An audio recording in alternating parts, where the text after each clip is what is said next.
Hello, friends, and welcome to another edition of Transformational Astrology. This is Henry Seltzer, and we want to talk about kind of what's in the midst of us right now and following the eclipse season, last full moon that was so dramatic on November 8th. This is a week later, and of course we would have the last quarter moon, which follows that configuration. We can be looking at that for a minute. But just in general to do kind of a follow-up on the eclipse, and some notions about what that represented and what actually happened during that time, I think will be very interesting to review. So let's take a look at some charts here. And what we're looking at right here is the eclipse chart. And then this is the actual current configuration of this week, which is early Wednesday morning. There'll be a last quarter moon, meaning that the moon and sun are in square alignment with each other, not the opposition, which is the full moon, or the conjunction, which is the new moon, but in between those two. We do have the sun at 24 degrees of Scorpio, the moon is at 24 degrees of Leo, and that 24 degree mark is kind of significant as well. And we want to take a look also at the timing of this retrograde of Jupiter, which is going to turn around by the time of the week later than this, even the 23rd, it'll turn around and it will be going back to the 0 degree mark of Aries. Meanwhile, we do have Haumea, one of the three planets beyond Pluto that I've been researching. Here is Eris. And Eris, you see, is also at 24 degrees of its sign. So that's very interesting to me with this 24 degree Scorpio and Leo that are also, the Leo moon is trine to this point of the 24 degree Aries Eris. Well, Eris is here in Aries, but meanwhile in Libra, the opposite sign, we have both Maki and Haumea. And this is the symbol for Maki that I use, kind of an activist symbol. That was the Birdman cult, which it looks a little bit like a birdman.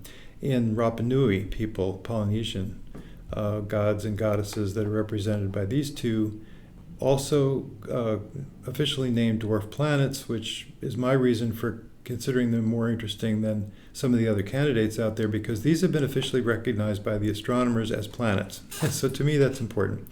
And also, this is Haumea, and Haumea has just crossed into Scorpio, so it's been hanging around the tail end of Libra for quite a while. They move slowly. They move a little bit more slowly than Pluto even.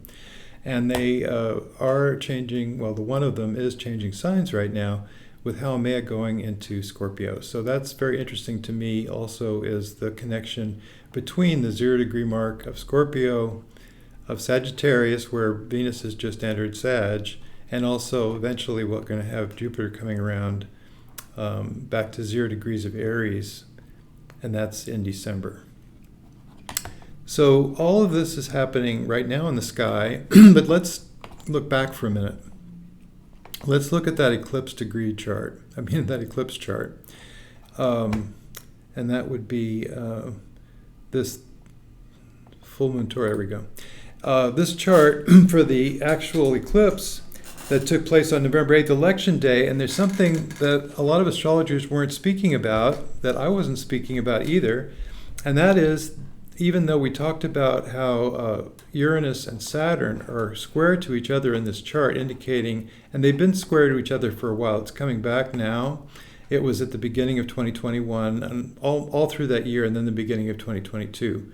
But then they backed away from their being square, and this is kind of their last hurrah of the square, as triggered by this eclipse as well. So this is kind of, believe it or not, sort of an ending point of this vast gap, or chasm, you could say, between conservative and progressive forces in this country, and they are represented by these characteristic planets. Saturn being Senex, being conservative, being holding back, being grounded, taking it slow. Nothing wrong with that, but that is one way of looking at things. And you also have the progressive aspect of Uranus, which is always striking out for something new.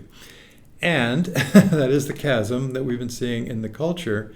There's also that same thing going on in our own lives, as we've been talking about. Many astrologers have been talking about this. We have the impulse simultaneously to go forward with new things in our lives, to abandon the old ways of doing things and strike out for something new, good motivation there, right? Sometimes it's really important to strike out for something new and forge new ground, transcend previous high watermarks of your life, where you were able to get to before you can break through that to a new stage of awareness, a new stage of your own personal evolution.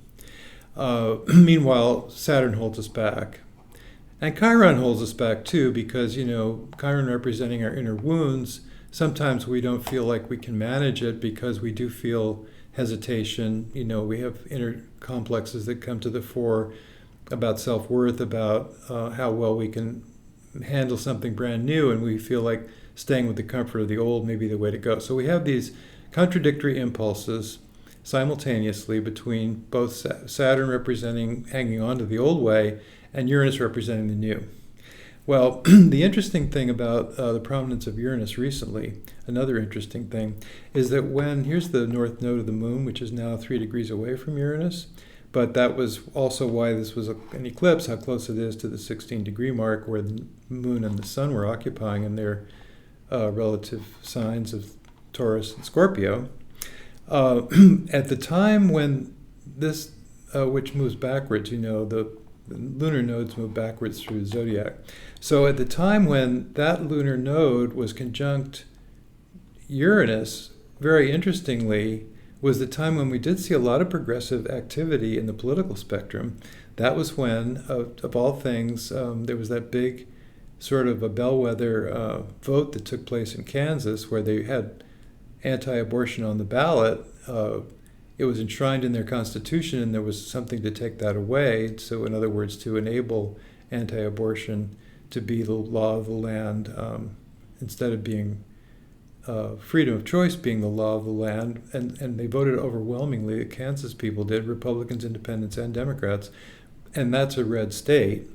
They voted to keep freedom of choice. In other words, they wanted, everybody turned out, and they were very upset about the recent decision overturning Roe v. Wade in the Supreme Court, and there was a huge outpouring of a progressive notion that we want to keep freedom, which is progressive, which is Uranus.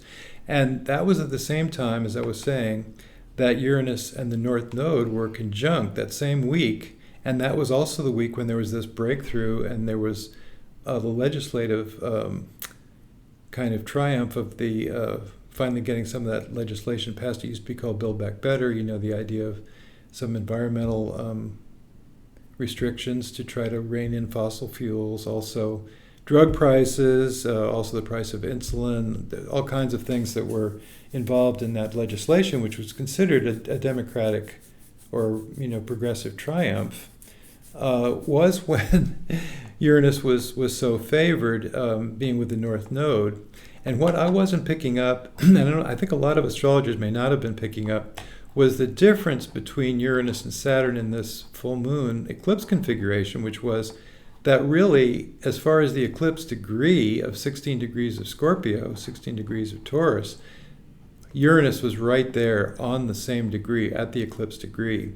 And that is a little bit of favoring Uranus, is it not, when we look at everything, even though the T-square was very close, 2 degrees off, to Saturn at 18 degrees of Aquarius. But really, if you think about it, which one is favored, I think there is something to be said, now that we can look back with our hindsight, being perfect vision, that Uranus was really favored in here, and then it was also favored in the election. There was a progressive, sort of a pushing back of some of the more extreme right-wing positions within some of the candidates that were running. It seems like it was a good day for the Democrats, according to what I've heard.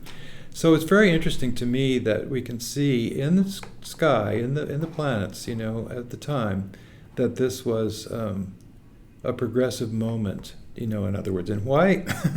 That brings up the question, why? How is it that the planetary alignments combine to show us what's happening either in our individual lives with our natal chart we can be looking at, or in the case of mundane astrology like this, what's happening in the current zeitgeist at the moment? How do these things correspond? How can we read the cosmos looking out from our earthly refuge to the skies, how can that possibly align so well as it does? You know, it's sort of like in a barometer. It doesn't really cause things. The planetary alignments don't cause things.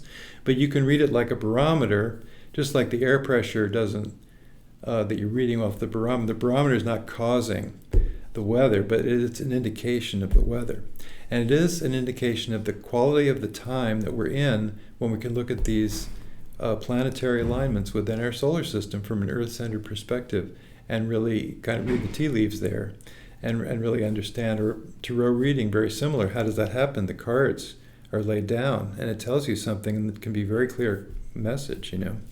So it's very interesting to me, and I think it leads us just to the conclusion that, as Shakespeare said in Hamlet, the famous line from Hamlet, there are more things in heaven and earth, Horatio, than are dreamt of in our philosophy. And I think that's just the way it is, that we don't really understand very well how all these things can combine, but there is a spiritual force active in the world. There's a mystical factor in the universe, and it's guiding us towards something with intention. You know, you can just say the universe has our back.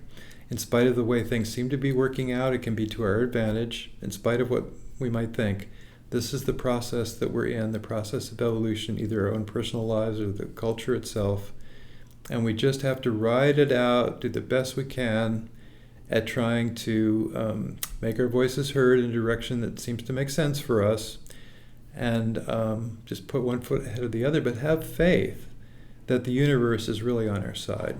And I think that's so important to recognize, that the fact that astrology works really does tell us something about the kind of universe we live in. And it does tell us also about the limitations of the materialistic science that have been so productive in terms of technology, but not so much in terms of spiritual connection. And so we really need to have a return to that sense of spirit, maybe in a more non-denominational sense, perhaps. But just the idea that the universe is there for us, and it's really important to keep that in mind as we go through what we go through and as we suffer, that there may be a purpose to it, and we maybe can get out the other side if we can keep our heads on straight and just keep the faith, keep the faith that the universe has got our back as we go through. So that's pretty important, I think. And the other thing to mention, again, just briefly, is the configuration for this week, this quarter moon being at 24 degrees. I really do think that this square between Eris and Pluto, which implies transformation, of course, Pluto being the transformational planet, it also implies individual activity, because Eris being a feminine warrior in support of soul intention, what is your bottom line? What is it you cannot not do? You tune into that and you find a way to go there, and that's what really gives meaning to your life, if you can find out what it is that you authentically are connected to in your life. So the fact that these guys are triggered right now, that Eris at 24 degrees is supported by this quarter moon, also in square, Rudyard called it a crisis in consciousness, the last quarter. It is a time to do assessment, to kind of look at where we are in the culture and where things are headed toward the end of this year, for some possibility the tail end of hopefully the pandemic, so that we can be getting beyond it, although not the same. We're not the same. The culture is not the same as it was, but maybe we're getting beyond that time of the isolation of the pandemic. And just see where we're at. Take stock and see where you can apply yourself to what is your individual pathway forward. What is your goal? Where are you trying to get to? And how does that contribute to the direction that the culture is moving? And how can we be productive in that way, as well as for our own individual lives, to try to make a difference and try to make things happen the way we want them to happen. So try to visualize the culture that we want to see emerging, perhaps a culture of kindness instead of the culture that is the result of this prior century of so much divisiveness and war. As we turn a corner in America, as we come to a new way of seeing things, a new way of aligning ourselves with the potential future for this country and for the rest of the world as well. So that's what I have for you today. A few simple words of encouragement and hopefulness that we can all somehow manage to get through. So I'll transition back just to say, as we close, as we enter the holiday season coming up, with a new moon next week as also another week, just to keep the faith and to always remember that in spite of the way things look, it can all be working out in ways we can't even imagine in our limited perspective at this time, because we really don't know the whole story and we don't know where things are really headed. So with that note, with that idea, see you next time. So long, friends.